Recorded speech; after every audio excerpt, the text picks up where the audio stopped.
আসসালামু আলাইকুম প্রিয় ডিগ্রি তৃতীয় বর্ষের শিক্ষার্থীরা, রকিবুল 24 তোমাদেরকে স্বাগতম। আমি তোমাদের রাকিব স্যার। আমি বেশ কিছুদিন ধরে দেখতেছি তোমরা আমাকে রিকোয়েস্ট করতেছো, স্যার রাষ্ট্রবিজ্ঞান পঞ্চম পত্রের সাজেশন দেন। তোমাদের রিকোয়েস্টের ভিত্তিতে আজকে আমি তোমাদের রাষ্ট্রবিজ্ঞান পঞ্চম পত্রের সাজেশন দিব। তোমরা যেহেতু আমাকে রিকোয়েস্ট করেছো এবং আমি তোমাদের রিকোয়েস্ট রেখেছি, আমিও তোমাদেরকে রিকোয়েস্ট করতেছি, অবশ্যই ভিডিওটিতে কমেন্ট করবা। ফেসবুক থেকে দেখে থাকলে অবশ্যই ফেসবুক পেজটি ফলো দিয়ে রাখবা এবং ইউটিউব থেকে দেখে থাকলে অবশ্যই আমার ইউটিউব চ্যানেলটি সাবস্ক্রাইব করবা। এটা আমার তোমাদের প্রতি রিকোয়েস্ট।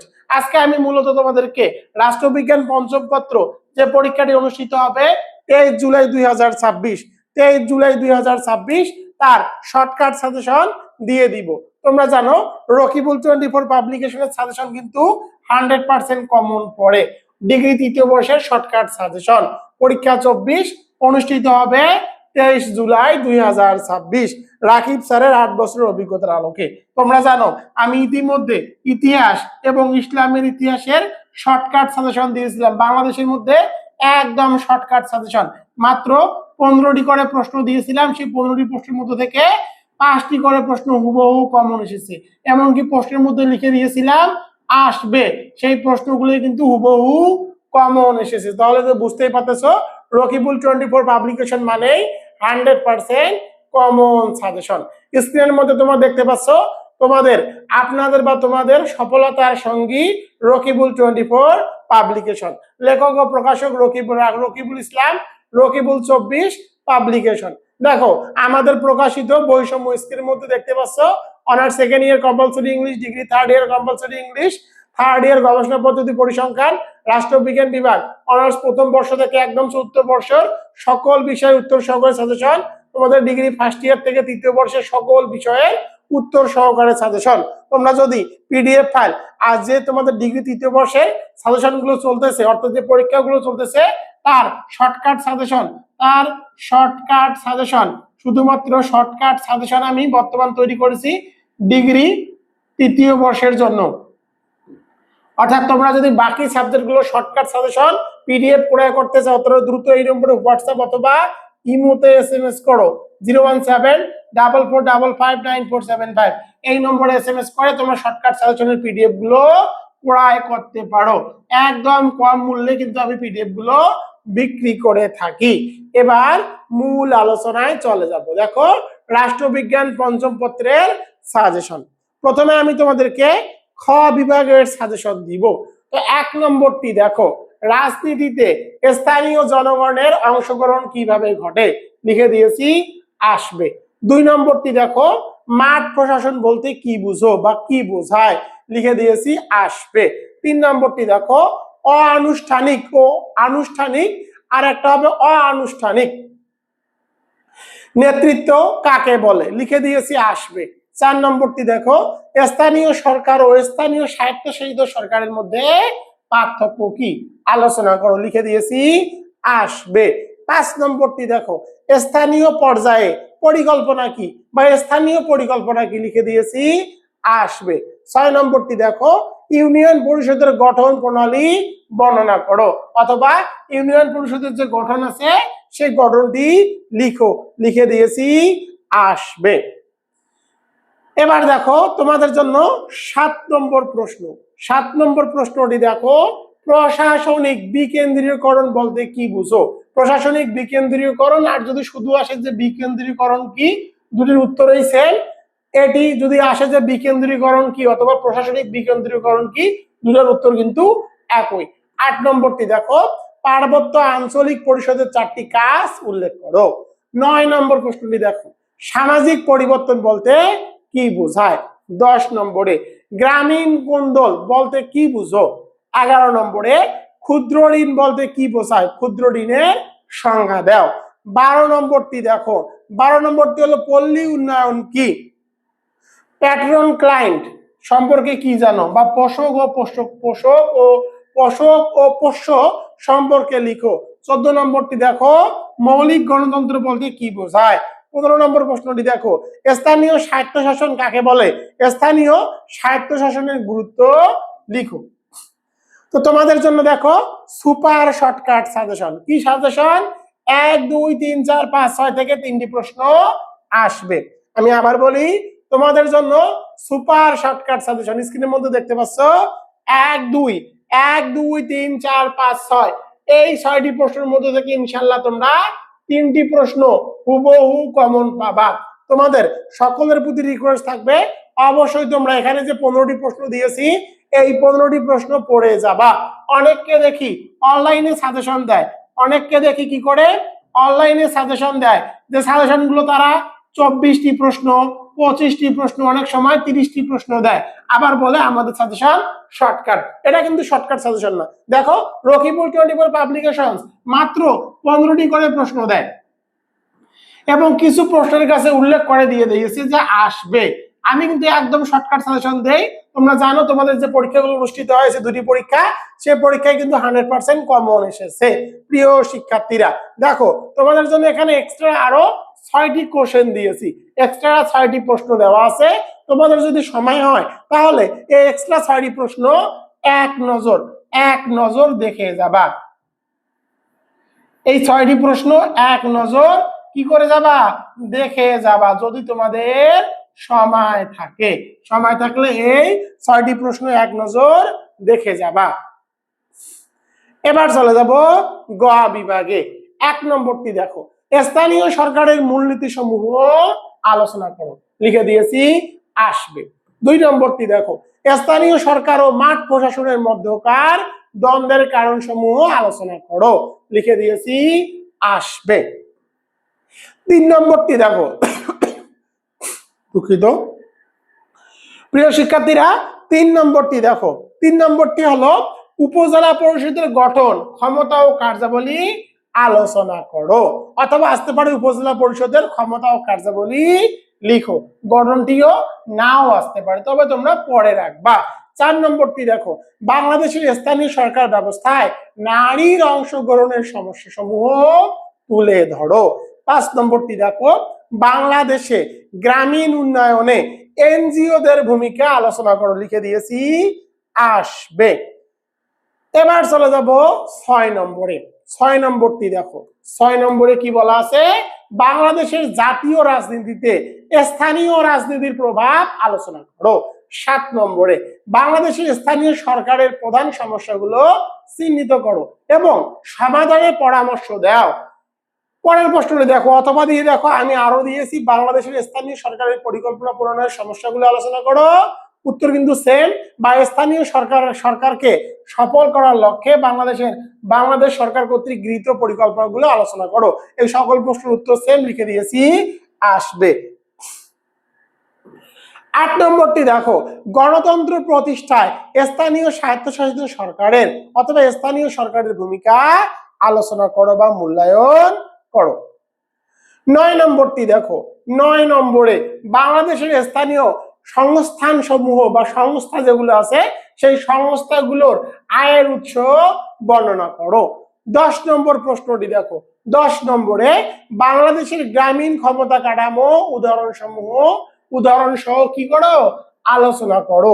11 নম্বরটি দেখো, গ্রামীণ উন্নয়নে স্থানীয় সরকারের ভূমিকা বর্ণনা করো, অথবা স্থানীয় পর্যায়ে আর্থসামাজিক উন্নয়নে ইউনিয়ন পরিষদের ভূমিকা আলোচনা করো। তো দেখো, গ্রামীণ উন্নয়নে স্থানীয় সরকার, আর স্থানীয় সরকারটাই কিন্তু হলো ইউনিয়ন পরিষদ। তো দেখো, তোমরা যদি এই উত্তরটি পড়ো তাহলে কিন্তু এই উত্তরটিও হয়ে যাবে।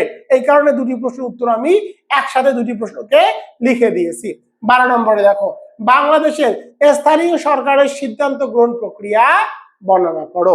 13 নম্বর প্রশ্নটি দেখো, গ্রামীণ সমাজ কাঠামো কি, বাংলাদেশের সমাজ কাঠামোর পরিবর্তনের কারণগুলো উল্লেখ করো, অথবা বাংলাদেশের গ্রামীণ সমাজ কাঠামো পরিবর্তনের কারণসমূহ উল্লেখ করো। 14 নম্বর প্রশ্নটি দেখো, 14 নম্বরে স্বনির্ভর আন্দোলন কি, স্বনির্ভর আন্দোলনের ইতিহাস আলোচনা করো। সর্বশেষ 15 নম্বর প্রশ্নটি দেখো, দলাদলি রাজনীতি কি, গ্রামীণ দলাদলির ধরন আলোচনা করো। তোমাদের জন্য সুপার শর্টকাট সাজেশন 1 2 3 4 5 6 7 থেকে 4টি প্রশ্ন আসবে। প্রিয় শিক্ষার্থীরা দেখো, তোমাদের জন্য কিন্তু আরো শর্টকাট সাজেশন তৈরি করে দিয়েছি। শর্টকাট সাজেশন হলো 1 2 3 4 5 6 7। এই 60টি প্রশ্নের মধ্যে থেকে ইনশাআল্লাহ তোমরা রাষ্ট্রবিজ্ঞান পঞ্চম পত্রে 4টি প্রশ্ন কমন পাবা। তবে তোমাদের সকলের প্রতি রিকোয়েস্ট থাকবে, অবশ্যই তোমরা 15টি প্রশ্ন পড়ে যাবা, তাহলে ইনশাআল্লাহ নিশ্চিত এখান থেকে তোমরা 5টি প্রশ্ন কমন পাবা। প্রিয় শিক্ষার্থীরা দেখো, তোমাদের জন্য এখানে আরো 2টি এক্সট্রা প্রশ্ন দেওয়া আছে। তোমরা চাইলে এই 2টি এক্সট্রা প্রশ্ন একবার দেখে যেতে পারো, অ্যাট এ গ্লান্স, অর্থাৎ একবার দেখে যেতে পারো। এবার চলে যাব ক বিভাগের সাজেশনের উত্তর ও সাজেশন। ক বিভাগের সাজেশন উত্তর সহকারে। তো দেখো, স্থানীয় সরকার কাঠামো, স্তর ও প্রতিষ্ঠান। বাংলাদেশের প্রথমটি দেখো, বাংলাদেশের স্থানীয় সরকারের স্তর কয়টি? 3টি স্তর আছে, একটা হলো ইউনিয়ন পরিষদ, উপজেলা পরিষদ ও জেলা পরিষদ। পরেরটি দেখো, বাংলাদেশের স্থানীয় সরকারের সর্বনিম্ন স্তর কোনটি? ইউনিয়ন পরিষদ। 3 নম্বরটি দেখো, 2টি স্থানীয় স্বায়ত্তশাসিত প্রতিষ্ঠানের নাম লেখো, একটা হলো ইউনিয়ন পরিষদ আর একটা হলো উপজেলা পরিষদ। 4 নম্বরটি দেখো, বাংলাদেশ সংবিধানের কোন অনুচ্ছেদে স্থানীয় সরকারের গঠন বিধান রয়েছে? এটা হলো 59 এবং 60 নম্বর অনুচ্ছেদে। 59 এবং 60 নম্বর অনুচ্ছেদে কিন্তু স্থানীয় সরকার যে ব্যবস্থা তার কথা বলা আছে।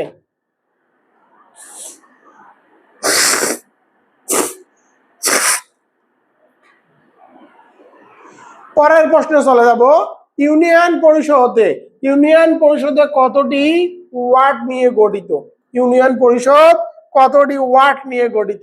ইউনিয়ন পরিষদ কিন্তু 9টা ওয়ার্ড নিয়ে গঠিত। 6 নম্বরটি দেখো, ইউনিয়ন পরিষদে কতটি পদ নারী সদস্যের জন্য সংরক্ষিত থাকে? 3টি পদ। 7 নম্বরটি দেখো, উপজেলা পরিষদের নির্বাচনের নির্বাচিত প্রধানকে কি বলা হয়? উপজেলা চেয়ারম্যান। 8 নম্বরে, উপজেলা পরিষদের উপদেষ্টা কে? সংশ্লিষ্ট উপজেলা এলাকার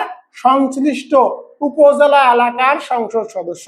9 নম্বরে, জেলা পরিষদের মোট নির্বাচিত সদস্য কতজন? 21 জন। মোট হলো 21 জন। 1 জন চেয়ারম্যান থাকবে, 15 জন সাধারণ সদস্য থাকবে এবং 5 জন সংরক্ষিত মহিলা সদস্য। 10 নম্বরটি দেখো, 10 নম্বরে, বাংলাদেশে বর্তমানে কয়টি উপজেলা পরিষদ রয়েছে? বর্তমান আছে 495টি। তবে সর্বশেষ তথ্য অনুযায়ী আপডেট হতে পারে। তোমরা যদি এটি জানতে চাও তাহলে অবশ্যই গুগল করে নিবা। অবশ্যই কি করে নিবা? গুগল করে নিবা। বাংলাদেশে বর্তমান সিটি কর্পোরেশন সংখ্যা কয়টি? 12টি। বর্তমান কিন্তু 12টি সিটি কর্পোরেশন রয়েছে। প্রশাসন, পরিকল্পনা ও অর্থায়ন। 12 নম্বরটি দেখো, বাংলাদেশের প্রশাসনিক কেন্দ্রবিন্দু কোনটি? বাংলাদেশের সচিবালয়, যেখানে কিন্তু বারবারই ঘেরাও কর্মসূচি দেওয়া হয়। 13 নম্বরটি দেখো, জেলার প্রধান প্রশাসনিক কর্মকর্তা কে? জেলা প্রশাসক, যেটাকে বলা হয় ডিসি। ই শাসন বা ই গভর্নেন্স কি? সরকারি শাসন কাজ ও সেবাদান প্রক্রিয়ায় ইন্টারনেট ও ডিজিটাল প্রযুক্তির ব্যবহারকে ই শাসন বলে। বাংলাদেশের স্থানীয় সংস্থাগুলোর রাজস্বের বা আয়ের প্রধান উৎস কি? কর বা ট্যাক্স আদায়। 16 নম্বরটি দেখো, সিদ্ধান্ত গ্রহণের প্রথম ধাপ কোনটি? সমস্যা চিহ্নিতকরণ। 17 নম্বরে, স্থানীয় পর্যায়ে পরিকল্পনা কি?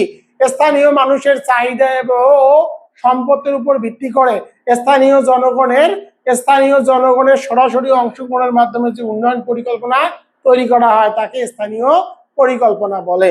18 নম্বরে, জাতীয় অর্থনৈতিক পরিষদ কি? দেশের উন্নয়ন পরিকল্পনা তৈরি এবং তা বাস্তবায়নের সর্বোচ্চ সরকারি কর্তৃপক্ষই হলো জাতীয় অর্থনৈতিক পরিষদ। 19 নম্বরে, পরিকল্পনা কমিশনের চেয়ারম্যান কে? পরিকল্পনা পরিষদের চেয়ারম্যান হলো প্রধানমন্ত্রী। 20 নম্বরটি দেখো, বাংলাদেশের প্রথম পঞ্চবার্ষিক পরিকল্পনার সময়কাল কত ছিল? 1973 থেকে 1978 পর্যন্ত। গ্রামীণ সমাজ, রাজনীতি ও নেতৃত্ব। গ্রামীণ রাজনীতি কি? গ্রামের মানুষের রাজনৈতিক কর্মকাণ্ড, ক্ষমতা লাভের চেষ্টা ও দলাদলিকে গ্রামীণ রাজনীতি বলে। গ্রামীণ সমাজের প্রধান বৈশিষ্ট্য কি? গ্রামীণ সমাজ প্রধানত কৃষি ভিত্তিক। কৃষি ভিত্তিকে কিন্তু গ্রামীণ সমাজের প্রধান বৈশিষ্ট্য। 23 নম্বরটি দেখো, গ্রামীণ সমাজের জ্ঞাতি সম্পর্কের ভিত্তি কি? পারিবারিক বা রক্তের বন্ধন। 24 নম্বরে অনানুষ্ঠানিক আনুষ্ঠানিক নেতাকে, আনুষ্ঠানিক নেতাকে যিনি কোনো প্রাতিষ্ঠানিক বা সরকারি পদ থেকে বৈধভাবে নেতৃত্ব দেয়, যেমন ইউপি চেয়ারম্যান, তিনি আনুষ্ঠানিক নেতা। 25 নম্বরটি দেখো, সম্মোহনী নেতৃত্ব কি? যে নেতা তার অসাধারণ ব্যক্তিগত আকর্ষণ, যোগ্যতা ও গুণাবলী দিয়ে মানুষকে গভীরভাবে প্রভাবিত করতে পারে, তাকে বা তার নেতৃত্বকে সম্মোহনী নেতৃত্ব বলে। প্রিয় শিক্ষার্থীরা, এগুলো কিন্তু আমি একদম সহজ ভাষায় উত্তরগুলো লিখেছি, তোমরা বইয়ের মধ্যে এত সহজভাবে উত্তর পাবা না। পরেরটি দেখো, পোষক কি? সমাজের ধনী, ক্ষমতাবান বা প্রভাবশালী ব্যক্তি যিনি গরিব বা দুর্বল মানুষের পোষ্য, বিভিন্ন সাহায্য সহযোগিতা ও আশ্রয় প্রদান করে। এক কথা হলো মহাজন। গ্রামে যে মহাজন গুলো থাকে সেগুলোই কিন্তু এই কথাটি বোঝানো হয়েছে। 27 নম্বরটি দেখো, সালিশ কি এবং সালিশ শব্দটি কোথা থেকে এসেছে? দুই পক্ষের বিরোধ মেটাতে তৃতীয় পক্ষের মধ্যস্থতা করার প্রক্রিয়াকে সালিশ বলে। এটি ফরাসি শব্দ সালেস থেকে এসেছে। 28 নম্বরে গ্রাম্য আদালত কি? গ্রামের ছোটখাটো বিরোধ ও মামলা দ্রুত নিষ্পত্তির জন্য ইউনিয়ন পরিষদ কর্তৃক পরিচালিত আইনি বিচার ব্যবস্থাই হলো গ্রাম্য আদালত। বইয়ের মধ্যে কঠিন ভাবে দেওয়া আছে, আমি কিন্তু সহজভাবে লিখে দিয়েছি। এরপরে দেখো, মৌজা কি? মৌজা কি? যখন তোমরা জমি ক্রয় করতে যাবা, যদি তোমরা কখনো জমি ক্রয় করতে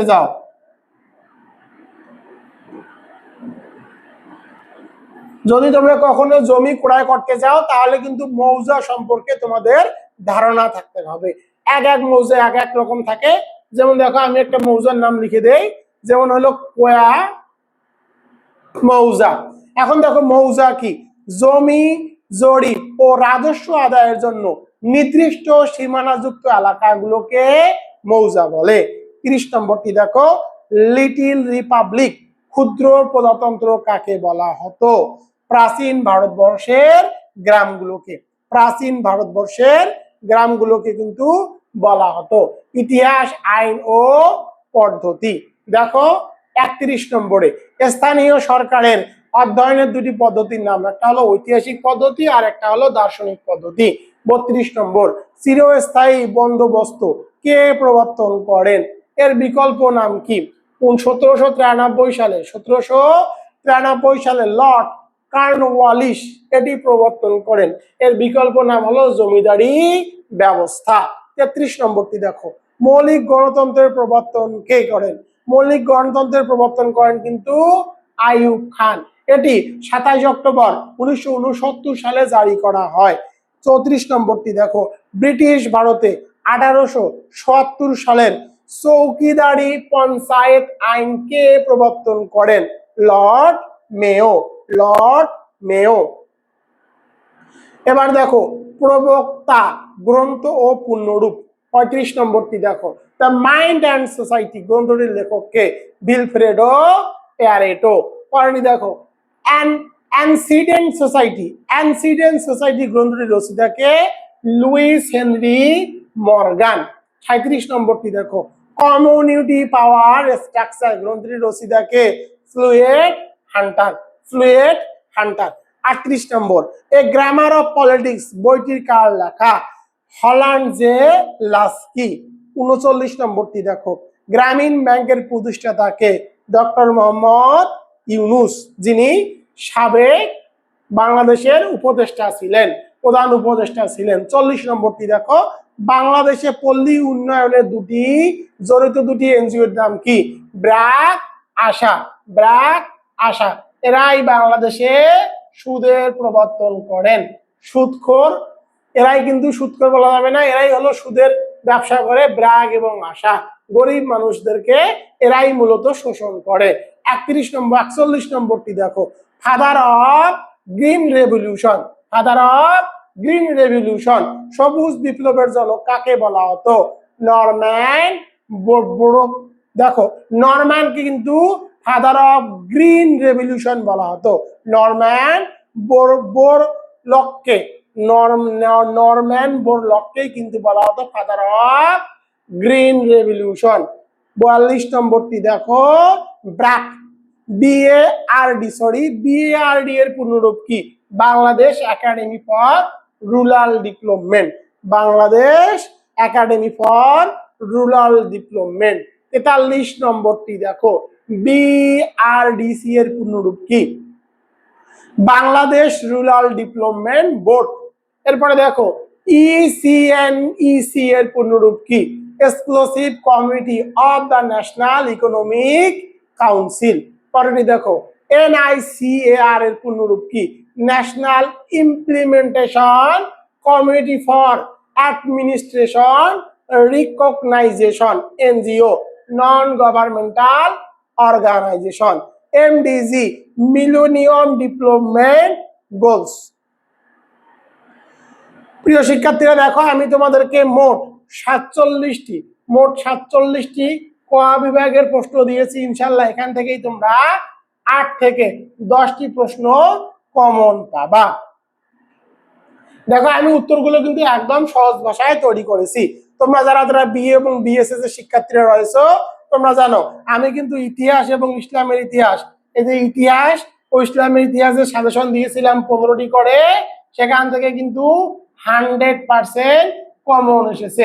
তোমরা যারা বাকি যে সাবজেক্টগুলো আছে, এই সাবজেক্টগুলোর PDF ফাইল ক্রয় করতে চাও, তারা দ্রুত আমার এই নম্বরে হোয়াটসঅ্যাপ এবং ইমোতে যোগাযোগ করো, 01744559475। এই নম্বরে দ্রুত কন্টাক্ট করো। পরবর্তী ভিডিও দেখার আমন্ত্রণ জানিয়ে আমি তোমাদের রাকিব স্যার এখান থেকে বিদায় নিলাম। আসসালামু আলাইকুম।